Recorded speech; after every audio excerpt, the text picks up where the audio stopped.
Good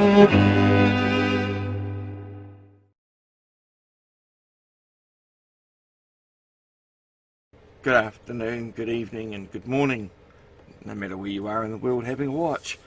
Now, if you've been following the Fair Go sort of saga that's been going on between Universal Imports, Sabon Kelly, and their defamation of and misrepresentation of the facts, you're in for basically what I would call massive, and actually someone else mentioned to me just a day or so ago when I sent it to them to read, they just said, oh man, it's just lip service, which I totally agree with.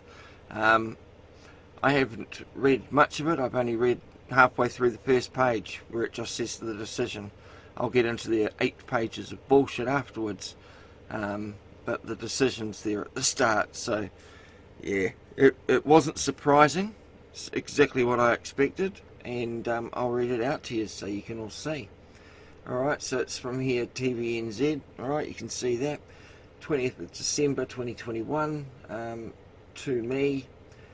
Further to our email received on 22nd of November, we wish to advise the Complaints Committee has completed its inquiry into your formal complaint about Fair Go, shown on the 8th of November on TVNZ1.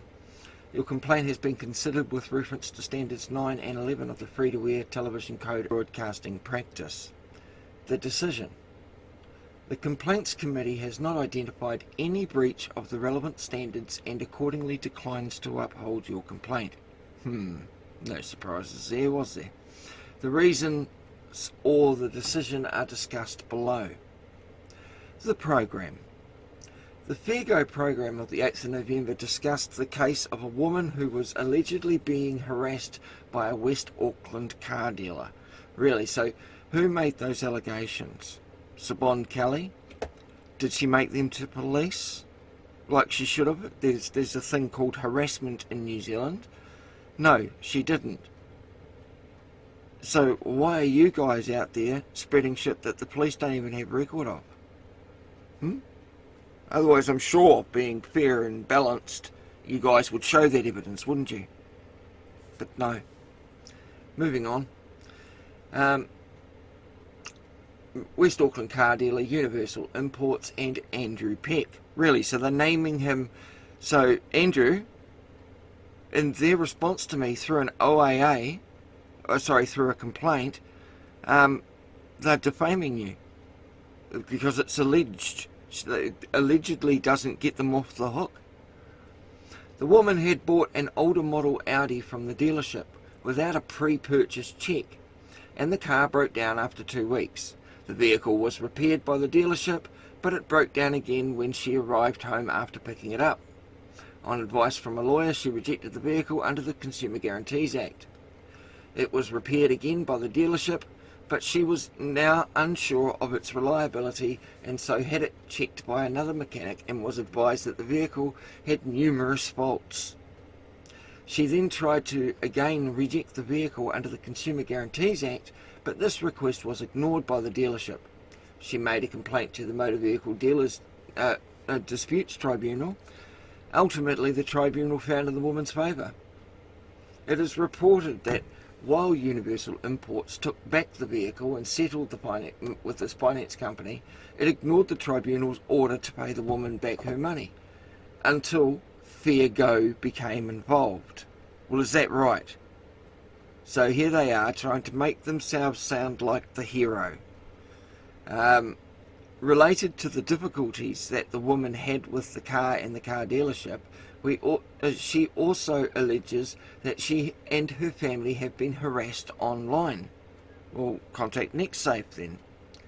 And that a freelance journalist called her and then sent her what looked like a news story about the woman. The Fair Go story explains that the news story was full of quotes from Universal Imports owner, who happened to be a competitive kickboxer known as Andrew Powerhouse Peck. Andrew Peck is quoted as saying the woman's 1-star review of her dealership as saying, "If these comments continue, I'll be taking action to silence her for good." What's wrong with that? That's not threatening in any way. There are appropriate legal actions you can do to gag someone up like that, especially if they go out and start slandering off your company. The news story which was sent to the woman included quotes about her such as meeting her is like being diagnosed. I mean, literally they're just repeating the whole bullshit that we already know. She made Andy's life an absolute misery with her companion. Why are they quoting exactly what I read out in my video that they used during their clip? They're just trying to shit stir more, perhaps. The social media referred to seemed to be a 1-star Google review which criticised the company, claiming it was shady, dishonest and dodgy. Exactly. There you go, that's defamation. The company's response to this review is also included half-truths and lies by someone frustrated and perhaps on some medication type, legal or otherwise. The company's response to this, how do they know that that was the company's response? Because that was a section out of the Shakedown Breakdown news article that Steve Cook wrote, who's the independent journalist. That has nothing to do with Andrew Peck, alright? So, you know, the company's response, that isn't. Those words or quotations may be from Andrew, but they can't verify that. They should say it is reported that the company's response, but they can't just outright say it's the company's response to this review. There's also half-truths and lies, someone frustrated, perhaps on medication, blah blah blah. It is noted that Andrew Peck posted on his Facebook page, it's a solo mother, of course, which means some drunk soul must have been severely wasted to sire a kid with it. I mean, it's just constant fucking repeats of the article.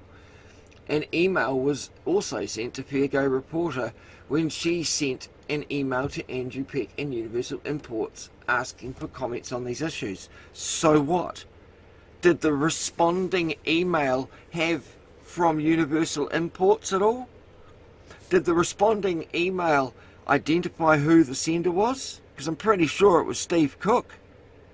So what are you guys discussing that matter with an independent journalist for?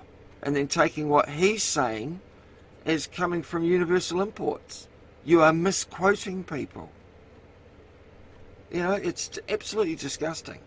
The email included the following comments about the woman like stink and a politician, a woman with attitude and no brains. Yes, that is what John would call her if he saw her walking up the road towards Central Car Company. That's what John Murphy was quoting from the article of Steve Cook's. Nothing to do with Andrew Peck, but they misrepresent it. I mean, it's going to be an interesting year next year. The woman responds, there's no professionalism, astounding at that point. They can say, made a bad deal for both of us, let's move on. They. Really. The only person who made a bad deal was her. Why doesn't she have her job anymore? You know, she doesn't need the car anymore. Can't afford the finance for it anymore.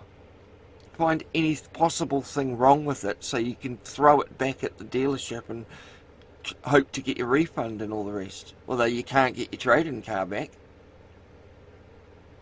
You know, damage the car you've just bought before you return it. Damage the loan vehicle. While the car you bought is at the mechanics getting repaired, you report it stolen to the police. I mean, does that sound like a fair and reasonable person to do business with? Andrew seems justified in his comments. But that's his opinion. We're all entitled to our opinions. We may not like them, but we still get the right to say them. Your complaint. You state, on the 8th of November, Fairgo aired a clip relating to Andrew Peck of Universal Imports and MVDT decision with Simon Kelly. During this clip, Fairgo used segments of productions which I had produced and released using my voice and material. They defamed Andrew Peck and Universal Imports along with Simon, also defaming him. They claimed an interview with a reporter was harassment, and also stated that Universal Imports had released an article which they had no control over. They claimed an email which was sent from Steve Cook to Fair Go had came from Andrew Peck and completely misrepresented facts, which I had previously released before the airing of their show. They have defamed Andrew Peck, Universal Imports, claimed an independent journalist had made harassing calls, claim Andrew Peck had sent text and articles to Miss Kelly. The phone interview, email correspondence, MBDT decision, etc. were all released on multiple platforms prior to Fair Go airing their bias and lies. Here is a link to their show and myself picking apart their complete narrative absent fact. Defamation against our characters and reputation have been committed, and Fair Go continue to defame Andrew Peck on their Facebook page to commenters. All facts and evidence, including screen captures of Fair Go's misrepresentations and defaming. We are seeking legal advice and will be filing a number of lawsuits against TVNZ, Fair Go, Siobhan Kelly and Gil Higgins for their actions. Here are links to everything related to Universal Kelly, their entire phone call from Steve Cook, the emails which were read out misleading the viewers. I have all the originals captured from Fair Go should these be required. And there's the list of all of the the things. The relevant standards. Standard 9, accuracy. Broadcasters should make reasonable efforts to ensure that news, current affairs and factual programming, which they didn't, is an accurate in relation to all materials point of fact, does not mislead. Guidelines. 9A, oh well, here we go. 9A, the requirement for accuracy does not apply to statements which are clearly distinguishable as analysis. Here we go. So let's define what's a fact, The requirement for accuracy does not apply to statements which are clearly distinguishable as analysis, comment, or opinion, rather than statements of fact. 9B, the standard is concerned only with the material inaccuracy. For example, technical or unimportant points unlikely to significantly affect the audience's understanding of the program as a whole, who are not material. Really? 9C, in the event that the material error of fact has occurred, broadcasters should correct it at the earliest appropriate opportunity, which they haven't.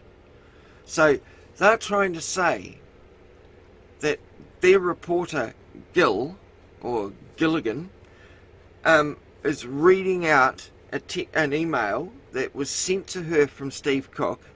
She's saying, like, stink on a politician, all of that sort of quotes, which is what John Murphy was saying if he was to see Siobhan Kelly walking up the roads towards his car dealership. He'd be thinking, oh, you could smell her a mile away. Alright?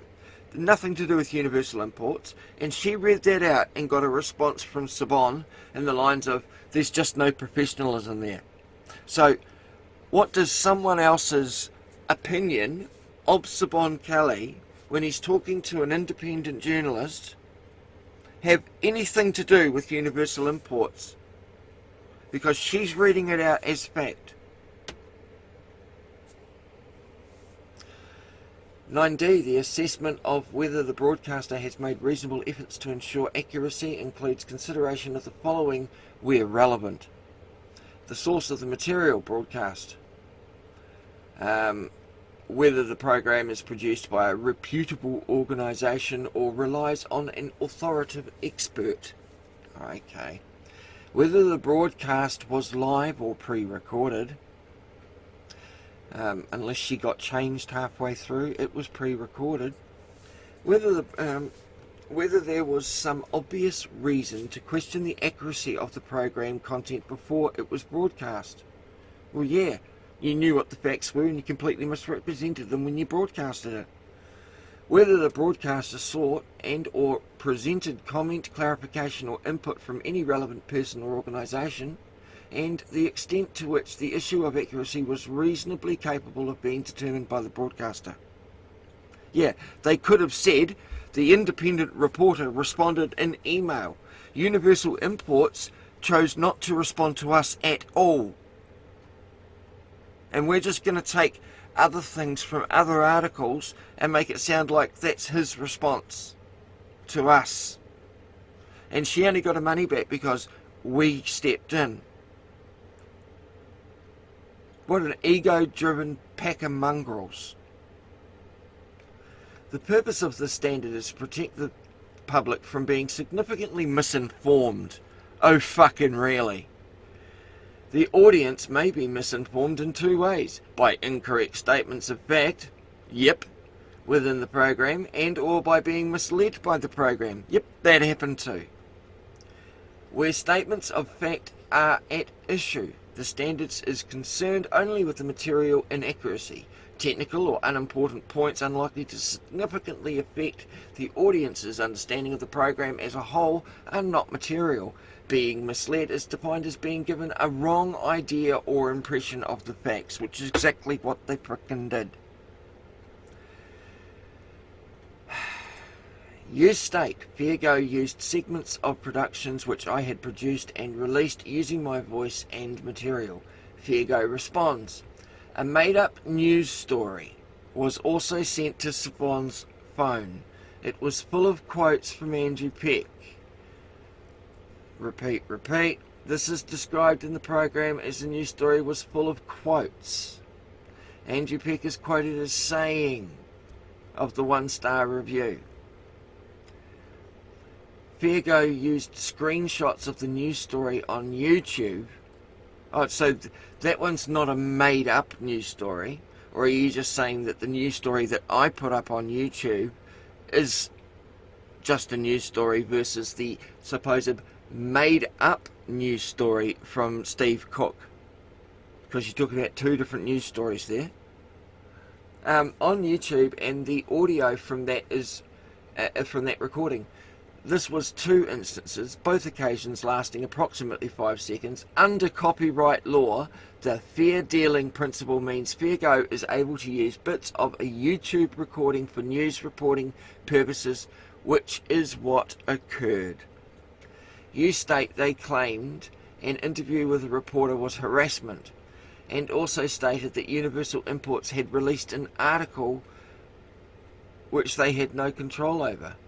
You claimed an interview and also stated that Universal Imports had released an article which they had no control. Well, that's right. Universal Imports had no control over that breakdown, shakedown, because it was Steve's story. He did it. No claim was made that Universal Imports released the news article. Really? You certainly misled and gave the impression that that's what happened. No response from... well, how was it? No response from the dealership.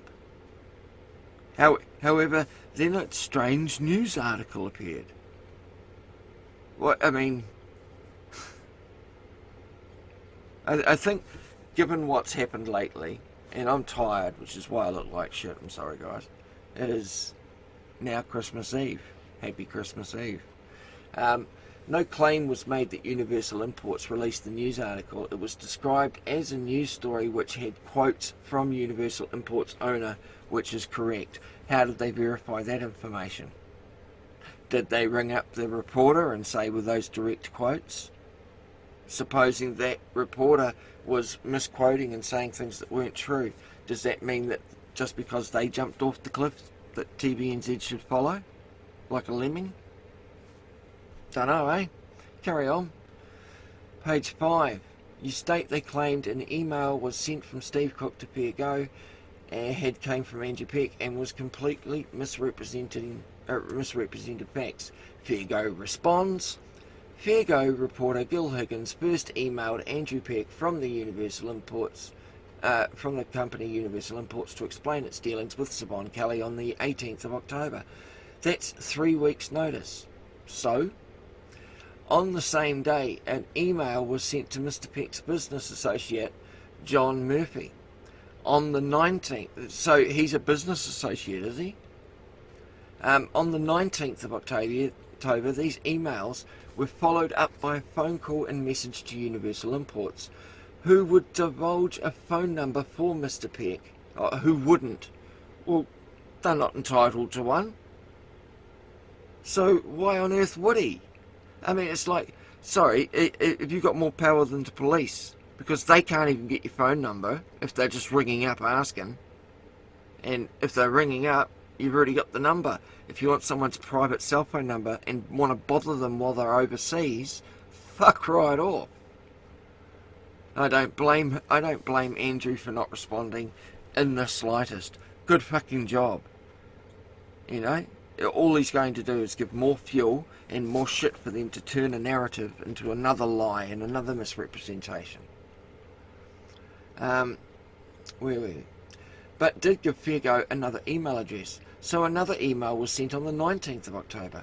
Universal Imports told Gill that Mr. Peck was in Japan, so the email outlined many options for him to comment on the story, including Zoom interviews, FaceTime or phone calls. Did it? It is also worth noting that while filming on the roadside outside the dealership on the 11th of October, was that when they did it? The Fairgo team told a Universal Imports employee that we were working on a story. So what? Story could have been about signage. Story could have been about the sidewalk. What? Working on a story about Universal Imports. So in other words, a normal business owner seeing a film crew show up outside their business, they go out and ask what's going, oh, we're making a story about you. Well, knowing it's Fairgo, you're going to naturally think, oh, fuck, aren't you? So it's just a form of intimidation. You know, as you can see from my last week's experience at the drive-through testing station, I can't even stand on a sidewalk and film that without being bothered, harassed, fucking all sorts of shit going on. Attempted fucking vehicular assault from behind. You know, crack me the fuck up. On the 28th of October, John Murphy was sent another email asking for comment. This was also sent to the Universal Imports address. Andrew Peck's professional social media accounts were also contacted asking him to get in touch. Yeah, so were you not getting the point of what fuck off means? I have no comment, don't want to speak to you. Silence is not acquiescence in this case. Doesn't mean that he agrees with everything you fucking said or said. And you can't even put a fucking sentence together properly. If it's a question, make it a question mark at the end, you know? Gil Higgins. In order to provide a balanced program, Fairgo generally gives companies a week to respond to complaints. How fucking gracious of them. Universal Imports had 3 weeks with our continued efforts to contact them. Well, boo-hoo to you. Again, don't you get the point? Part of the story was the continued harassment of Sabong Kelly by people who did not always identify themselves. I've had to deal with people ringing up trying to intimidate me. What does that have to do with Universal Imports if they haven't identified themselves? What on earth does that have to do with them? They could have been fucking cold callers for all she knows. Do they have those recordings? Sabon received emails, articles and texts. Fairgo did not say who was sent to, but did reveal the content of them. It was the content of the emails and texts that we thought our viewers should see and judge for themselves. Oh really, judge not lest you be judged, or should I say punish not, yes you be punished. The committee does not agree that viewers were misled concerning the materials, facts in the Fairgo item. On that there were any inaccuracy. No breach of Standard 9 has been identified. Standard 11, fairness. And this will be, I'm not even gonna bother. If you guys want to read this bullshit, it's there for you. Pause it, read it. I'm going to scroll through because I've actually had a guts full of this lip service. I don't need to know their rules and codes and practices. It is handy to know. I'm putting it all up so you guys can all read it to your heart's content. Telling us why these standards are designed.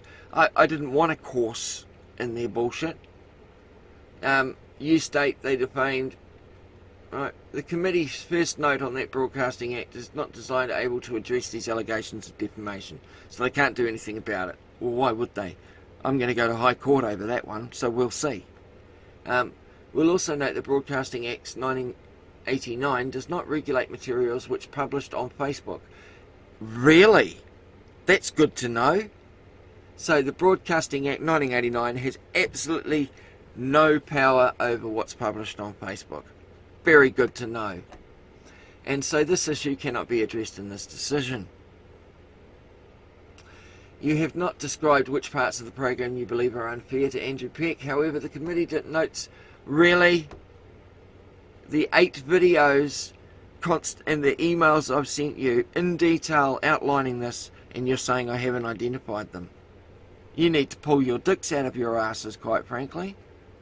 I mean, the amount of feedback I've got from people that are seeing these stories, and I've released your story, uncut, uninterrupted by me.